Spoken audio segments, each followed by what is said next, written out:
Hello साथीहरू, आज म लिएर आएछु ए प्लस बी को पावर 5 भयो भने त्यसको फ्याक्टराइज कसरी गर्ने वा फिर त्यसको फर्मुला कसरी निकाल्ने।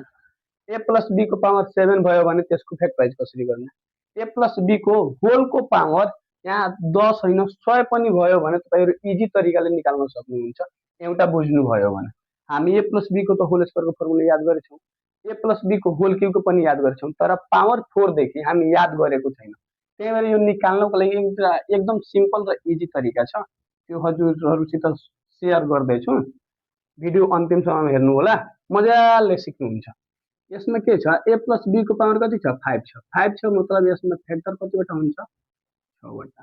यति याद राख्नु, यहाँ पावर 5 छ भने फ्याक्टर 6 वटा, पावर 10 भयो भने फ्याक्टर कतिवटा हुन्थ्यो, 11 वटा। यसमा पावर 5 छ त फ्याक्टर कतिवटा हुन्छ, 6 वटा। 6 वटा ठाउँ हामी छोड्दियौ, 1 2 3 4 5 6। यो बिचमा प्लस छ भने यो सबैको बिचमा के हुन्छ, प्लस हुन्छ। Plus plus plus plus plus A को पावर 5 र बी को पावर 0 देखि स्टार्ट गर्नु।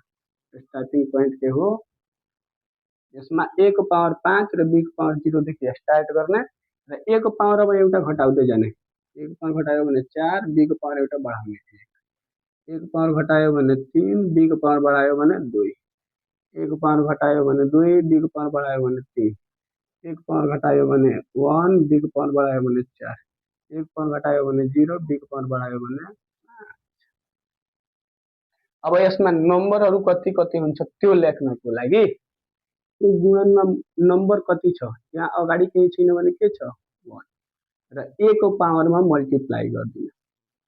त्यसको अगाडि जति अंक छ त्यसमा र ए को पावरमा मल्टिप्लाई गर्ने। 1 × 5 5। तो यो पहिलो फ्याक्टर हो कि नहीं, त्यही भएर 1 ले डिभाइड गरेर त 5 मा 1 ले डिभाइड गर्यो भने 5 हुन्छ। यो दोस्रो नम्बरमा 5 हो। अब तेस्रो नम्बरमा लेख्नको लागि यो नम्बर र यसको ए को पावरसित के गर्ने, मल्टिप्लाई। 5 चौको 20 र यो दोस्रो नम्बरको हो, त्यही भएर 2 ले डिभाइड। 2 ले डिभाइड गर्यो भने अब कति आयो, 10। फेरि उस्तै यो प्रक्रिया गर्दै जाने। 10 × 3 30। यो तेस्रो नम्बरको हो त 3 ले डिभाइड गर्ने, यानी 10 × 2 20। चौथो नम्बर हो त कतिले, 4 ले। 20 में 4 ले डिवाइड गर्यो भने 5। 5 × 1 5। यो पाँचौं नंबर हो तो 5 ले। 5/5 1।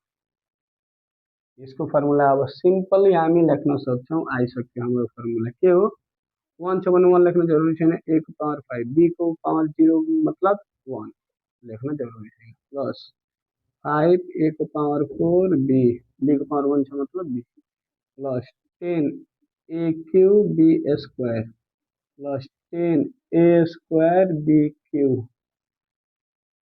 प्लस 5 a b को पावर 4 प्लस b को पावर 5। यही हाम्रो यो त्यसको फर्मुला पनि। आई थिंक बुझ्नु भयो होला। बुझ्नु भएन होला भने एकचोटि फेरि यो भिडियोलाई राम्रोसित रिवाच गर्नु, पछाडि गरेर हेर्नु, मजाले हेर्नु, बुझिन्छ। एकचोटि यो बुझ्नु भयो भने अब a प्लस b को पावर 10 भए पनि तपाईहरु गर्न सक्नुहुन्छ। a प्लस b को पावर 11 भए पनि तपाईहरु इजिली गर्न सक्नुहुन्छ।